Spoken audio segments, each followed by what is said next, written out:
A brother has been married for 5 years with 2 kids. The first problem was when he bought his second car. He bought the car in his name and handed it over to the wife as her car. After the wife knew the car was in his name, that's her husband's name, right? She tried convincing him to change the name of ownership. Hey, wahala. But he didn't agree, senior man. She quarreled, but nothing was done, so the issue was buried. Now he's trying to buy a house, and the wife is insisting that the bro uses Mr. and Mrs. for prefix name as ownership. She threatened for divorce. What? Because of ownership. In talking, she not go live for the house. She threatened for divorce if the brother buys the house in his name only. Bro called his lawyer to file for a divorce. Oh my god, he's a smart man. He's a smart man. Bro called his lawyer to file for a divorce to make things easy for his wife because he will never do what she wants. Papers are ready. Wife is begging that she was only joking. Bro is insisting on divorce because he believes his life will never be safe again. That's actually true. In her hands. She can kill him if she can easily ask for divorce because of property ownership. That's so true and so scary. In his words, how do you expect me to sleep when I know that all my wife wants are properties so that she can leave the marriage and marry someone else? Oh, come on. While I die of losing everything to her. Ask her mother, she poisoned her daughter's heart, blah, blah, blah, blah, blah. But let me stop there. I honestly feel like clapping for this man. I do. I honestly do. See, but in every relationship, there'll be ups and downs. That's normal. There'll be ups and downs. There'll be fights that you need to resolve and fix. But there'll also be things that are deal breakers, like things that should tell you, okay, no, this is where this relationship should end. That was a deal breaker. The fact that this man is insisting on divorcing her means he's as red-pilled as you can get, to be honest. And the fact that his wife is willing to go to the extent of threatening divorce, right? Because of material possessions that, first of all, don't belong to her, but that were also given to her. It's not like the man said, you can't drive this car, or you can't live in this house, or bring people to this house. He said, that's your car, drive it. This is your house. Do it is what you wish, right? It is still hers. But just the fact that she's ready to threaten divorce just for the name written on the contract, that should just tell you everything. That should tell you everything. She's in the marriage for material possessions, to acquire as much material possessions as possible. That's what it is. No be you buy her, no be you pay for her.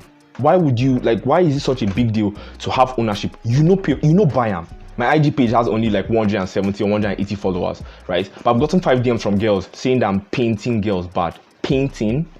There's stuff like this happens and pops up and I'm like, huh.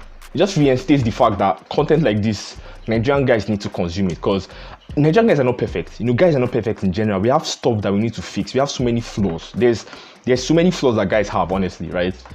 But the point is, girls are not perfect either, right? The picture which is painted of women in general that makes them look like angels and damsels is wrong, is false, is untrue. And that's what Nigerian guys need to consume. That's what Nigerian guys need to have at the back of their mind before pursuing any type of relationship. There are things that happen in relationships that you should never ignore. Never. Of course, she's going to say she's sorry. I mean, she thought the guy was a simp. She thought she just threatened marriage once or twice and then my guy will sign all the contracts in her name. And my guy like, hey, carry your bag, come over my house, nothing you want to do. You get, he didn't simp, and that's why she's coming back saying I'm sorry. But it doesn't change the fact that she did what she did. The man is probably an old school red-pilled Igbo man. I'm saying Igbo man because I assume his wife is going to be an Igbo woman. What? Did you just say Igbo women are materialistic and all they want is money and content? I'm an Igbo guy, so allow me to drag my people. She obviously apologized, but it doesn't really mean that she'll change. It's a sucky situation. It's just sad. So this one goes, good evening, bro. I'm someone that gets emotional a lot, even if I see a normal message on my girlfriend's phone. Do I never decide to check her phone again? Now I don't know her password and she doesn't know mine. If I know her password and she is cheating, she will definitely not leave any traces that she's cheating on her phone because she knows I know her phone password. Though I have never caught her cheating, I don't want to lose in the long run because na babe wey I dey spend for. What do you think I should do? There are 2 types of relationship this guy can possibly be in, right? The first one can be that he's dating a pure gold digger who's just there for his money, right? But I don't think that's the one. The second one, which I think is Me and Nepa go fight. The second one, which I think is the actual situation, is that he used money to attract this babe. And he knows that's all he has. He knows that once this money is eliminated, there's nothing else that's keeping her in the relationship. How do I know this? He literally said, "Cause na babe way I dey spend for." Just that line is enough for me to know that he probably led his relationship with money. He used money to attract her, and that's the only thing he knows that's keeping her around. That's the only thing. Now, I'm not saying if you're masculine and you have all these masculine gifts, a girl will never cheat on you. There's a high possibility that she still might. But when you follow the right process of attraction and bonding, when you portray all these masculine gifts that I talk about too many times on this channel, I know it's probably getting annoying at this point, but I'm not stopping. I'm not stopping anytime soon. When you portray all those gifts and you bond with her and you actually attract her the right way, to the point where she likes you for things bigger than your wallet, you're not going to be bothered about having her password. You're not going to be bothered about where she is 247. You're not. And the crazy part about you being bothered is you come off as being needy. So you lose 2-0. 2-0 how? Let's say she's actually cheating, right? You then call her every single time and you're like, where are you? Where are you? Where are you? Where are you? You're reaffirming the reason why she's cheating. She's like, this one is too attached. That is you giving her more reasons to cheat. Let's say she's not cheating in this situation, right? And then she's like, why is this guy all on my back? I'm not doing anything wrong. You get? That's still you losing 2-0, because then she still go cheat. It's crazy and pointless to be that needy. It is. But as long as you're the guy who attracted her the right way, and you know you possess gifts that she cannot just go out there and find in any man, right? It is going to be hard for her to find the gifts you possess in any man, in any other man out there. Anybody can have money, like I said. Anybody can have a fine face. But there are gifts, both in men and women, not just in men. There are gifts that some women have, right? And I'm saying this based on experience, based on women I've met, based on girls I've met, right? There are some things that I have seen in some girls that you just cannot, you can't really replicate it that easily. You get what I'm saying? Like, it's bigger than just having a big ass. Anybody can just have a big ass. I mean, there's BBLs now, there's surgeries. You can just go and, fix something inside there. But there are gifts that some girls have, right, that I have met, honestly, that you can't find any girl. You get? So when you have built those things for yourself as a guy, you won't be too worried. The thing will go to bother you, because if she leaves, you know deep down that it is her loss.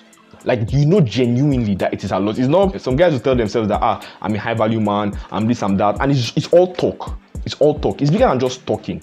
It's you having spent months or years of your life working on different aspects of your life for you to sit down, look at yourself head to toe and be like, you're the man. You know you're the man. You're not saying it to deceive yourself. You're not saying it for saying sake. You're saying it because you know what you've been through to get to where you are, right? To build all the characteristics that you have. You know deep down that, if this babe leave, now she go lose. She's the one that's going to lose if she leaves, right? Now, obviously, she might not know it at the time. And at the time, it might hurt you. You might feel heartbreak. You probably will feel heartbreak. But in the long run, you know saying that she go suffer them. You know saying that she go regret them. That's the kind of mindset I want almost every guy to have right now, right? Build yourself to the point where any girl who leaves you, unless you maybe do something wrong, if she leaves you for pointless reasons, she go regret them. She will regret it, whether it hurts you at that moment or not. Like I said in the beginning, you can follow all the right rules and you still meet a girl who is probably loose, or a girl who has ex drama that will still do all these shitty things, you get. But the whole point of following all these things I'm talking about is just putting yourself in the best possible situation. That's all. Put yourself in the best possible situation and watch what happens. It's like, for example, Ronaldo and Messi trained their entire lives to be world-class footballers, right? It doesn't mean they won't lose matches, but why they worked that hard was to put themselves in the points where losing would be very difficult, because they are so skilled. They have a very high percentage of winning most matches they compete in, you get. So that's the point of content like this. You consume, you build yourself, and you just put yourself in a better situation than every other guy who doesn't have this kind of wisdom. Basically, it go be okay. No go be. If you have any controversial stories that you want to share, that you want me to talk about on the channel, about yourself or someone else's relationship, hit the first link in the description. That's my Instagram link. Follow me and DM me, and I'll probably make a video about it on the channel. Even if you don't want to tell me anything, just still follow me, because I would really like to have a personal bond with everybody on this channel. So click on the first link in the description, follow me. And also, I think the next video you should watch is the one that popped up on the screen. The name is 4 Nigerian girls that you should avoid. So click on that video and it will be this time.